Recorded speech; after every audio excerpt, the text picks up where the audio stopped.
ఆదిలాబాద్ జిల్లా నుంచి బ్రేకింగ్ చూస్తున్నాం. అక్కడ బ్రాహ్మణవాడలో ఒక విషాదం చోటు చేసుకుంది. రాత్రి కురిసిన భారీ వర్షానికి ఒక పాత ఇల్లు కూలిపోయింది. ఇంటి గోడ మీద పట్టడంతో శిథిలాల కింద చిక్కుకుని ఒక మహిళ మరణించింది. మహిళ మృతితో మరి కుటుంబంలో విషాద ఛాయలు అలుముకున్నాయి. ఆదిలాబాద్ జిల్లాలోని బ్రాహ్మణవాడలో ఈ ఘటన జరిగింది. రాత్రి భారీ వర్షం కురిసింది. అక్కడ ఆ వానకి ఒక పాత ఇల్లు కుప్ప కూలిపోయింది. నేపథ్యంలో అందరూ నిద్రపోతున్నారు. ఆ టైంలో ఇంటి గోడ మీద పట్టడంతో ఆ శిథిలాల కింద చిక్కుకొని మహిళ మరణించింది.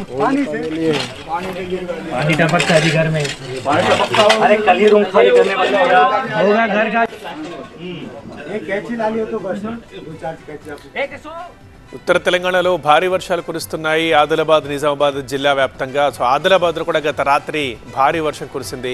అక్కడ బ్రాహ్మణవాడలో ఒక విషాదం జరిగింది. ఆ వీడియోస్ మనం చూస్తున్నాం.